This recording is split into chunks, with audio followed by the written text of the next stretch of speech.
बिस्मिल्लाहिर्रहमानिर्रहीम। अस्सलामु अलैकुम वरहमतुल्लाहि वबरकातुहू। मुहतरम नाज़रीन, आज हम गुफ्तगू करेंगे ईमान बिलकुतुब के मुताल्लिक़। तज़किरा चल रहा है इस्लाम के बुनियादी अक़ाइद का, जो ईमान मुफ़स्सल में ज़िक्र किए गए हैं। आमन्तु बिल्लाहि व मलाइकतिहि व कुतुबिहि व रुसुलिहि। इनमें से अल्लाह पर ईमान लाने का क्या मतलब है, फ़रिश्तों पर ईमान लाने का क्या मतलब है, उसका तज़किरा पिछली वीडियोज़ में हो चुका है। आप वहाँ जाकर देख सकते हैं और देखना चाहिए। आज तज़किरा हम करेंगे ईमान बिल कुतुब के मुताल्लिक़। अल्लाह की किताबों पर ईमान लाया, यानी हर मुसलमान के लिए ज़रूरी है कि वो अल्लाह की किताबों पर ईमान लाए। मन यकफुर बिल्लाहि व मलाइकतिहि व कुतुबिहि व रुसुलिहि वल यौमिल आखिर फ़क़द ज़ल्ल ज़लालन बईदा। कि जो शख्स इनकार करे अल्लाह का, उसके फ़रिश्तों का और उसकी किताबों का और उसके रसूलों का और आखिरत का दिन का, तो वो शख्स भटक कर गुमराही में दूर जा निकले। यानी जो शख्स इन सब चीज़ों का इनकार करेगा वो शख्स गुमराह हो गया, वो मोमिन नहीं रहेगा।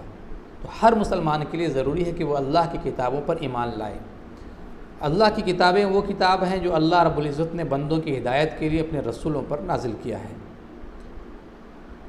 बहुत सारी किताब नाजिल किए गए हैं, जिनमें से बड़ी किताब तौरात है, ज़बूर है, इंजील है और कुरान मजीद है। इसके अलावा छोटी छोटी किताबें नाजिल की गई हैं, लेकिन उनका सही इल्म हमें नहीं है। तौरात के बारे में यकीनी तौर पर मालूम है कि हज़रत मूसा अलैहिस्सलातु वस्सलाम पर नाजिल की गई है। ज़बूर के बारे में भी यकीनी तौर पर ये बात मालूम है कि ये हज़रत दाऊद पर नाजिल की गई है। इंजील के बारे में यकीनी तौर पर ये बात साबित है कि हज़रत ईसा अलैहिस्सलातु वस्सलाम पर नाजिल की गई है और कुरान मजीद हुज़ूर पाक सल्लल्लाहु अलैहि वसल्लम पर। अब इन किताबों के बारे में हमारा अक़ीदा ये होना चाहिए कि अल्लाह ने जितनी भी किताबें अपने रसूलों पर नाजिल की हैं वो तमाम की तमाम किताबें बरहक़ थीं। करीम अब आखिर में अल्लाह रब्बुल इज़्ज़त ने आखिरी किताब यानी कुरान करीम को नाजिल किया। अब कुरान करीम से पहले जो किताबें नाजिल की गई थी वो ख़ास वक्त के लिए, ख़ास लोगों के लिए थी, लेकिन कुरान करीम पूरी इंसानियत के लिए है और ये हमेशा रहने के लिए है। कुरान करीम जब नाजिल हुआ तो कुरान करीम ने अपने से पिछली जो किताबें हैं इनको मनसूख कर दिया, यानी उन तमाम किताबों के अहकामात जो थे अब उन पर अमल नहीं होगा, बल्कि अब अमल कुरान करीम के अहकामात पर होगा। अब जो बातें दोनों में यकसा हैं, यानी कुछ मसले ऐसे हैं जो कुरान करीम में भी हैं और दूसरी किताबों में मसलन तौरात वगैरह में है, तो ज़ाहिर सी बात है वो चूँकि कुरान करीम में आ गया है इसलिए इस पर अमल किया जाएगा। इसलिए अमल नहीं किया जाएगा कि वो तौरात में लिखी हुई है, बल्कि अमल इसलिए किया जाएगा कि ये बात कुरान करीम में लिखी हुई है। तो कुरान करीम के आने की वजह से वो किताबें मनसूख हो गई हैं। अब सवाल ये पैदा होता है कि क्या वो किताबें अब भी मौजूद हैं दुनिया में? तो जवाब ये है कि जो कुछ किताबें मौजूद हैं लेकिन अपनी असली शक्ल सूरत में मौजूद नहीं हैं, बल्कि उसमें तहरीफ़ात कर दी गई हैं। कुरान करीम ने उसको वाज़ेह अंदाज में बयान किया है। फ़वैलुल लिल्लज़ीना यक्तुबूनल किताब बिअयदीहिम सुम्मा यक़ूलूना हाज़ा मिन इंदिल्लाहि लियश्तरू बिही समनन क़लीला फ़वैलुल लहुम मिम्मा कतबत अयदीहिम ववैलुल लहुम मिम्मा यक्तुबून। कहा कि तबाही हो उन लोगों की जो अपने हाथों से किताब को लिखते हैं फिर लोगों से कहते हैं कि ये अल्लाह की तरफ से है, ताकि उसके ज़रिए थोड़ी सी आमदनी हासिल कर सकें।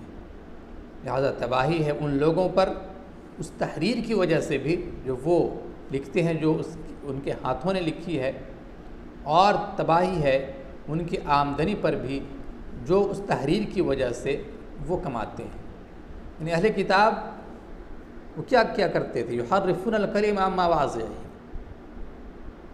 कि अपनी जगह से बात को इधर उधर काट कर दिया करते थे।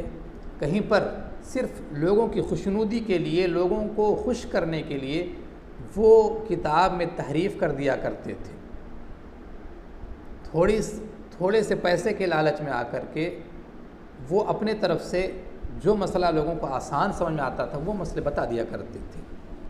तो इस वजह से उन किताबों में तहरीफ़ हो चुकी है, अब वो किताबें मोतबर नहीं हैं। तो जहन में ये सवाल आता है कि जब वो किताबें अल्लाह की थी तो उसमें तहरीफ़ कैसे हुई? तो जवाब ये है कि अगरचे वो किताबें अल्लाह ताला ही की तरफ से नाजिल की गई थी, लेकिन अल्लाह ताला ने उन किताबों की हिफाजत की ज़िम्मेदारी नहीं ली थी। अब कुरान करीम چونکہ یہ آخری کتاب ہے اور قیامت تک کے لیے ہی کتاب رہے گی اور دنیا میں تمام انسانوں کے لیے یہی کتاب ہے، تو اس لیے اس میں تحریف ہونے کی کوئی گنجائش ہی نہیں ہے۔ اس لیے اللہ تعالیٰ نے واضح طور پر یہ اعلان کر دیا انا نحن نزلنا الذکر وانا لہ لحافظون، کہ ہم نے ہی ذکر کو نازل کیا ہے، یعنی قرآن کریم کو نازل کیا ہے اور ہم ہی اس کے محافظ ہیں۔ اب قرآن کریم میں کوئی تحریف نہیں کر سکتا ہے، قرآن کریم میں کوئی چینجنگ، کوئی تبدیلی، کوئی بدلاؤ نہیں آ سکتی ہے، اس لیے کہ اللہ تعالیٰ نے اس کی حفاظت کی ذمہ داری لے رکھی ہے۔ اور کیوں لی ہے؟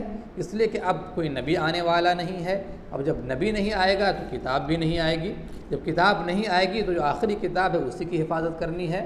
اب آپ کے ذہن میں سوال آ سکتا ہے کہ جب اللہ تعالیٰ نے قرآن کریم کی حفاظت کی ذمہ داری خود لے رکھی ہے تو پھر آج دنیا میں قرآن کریم کی بے حرمتی کیوں کی جا رہی ہے، قرآن کریم جلایا کیوں جا رہا ہے؟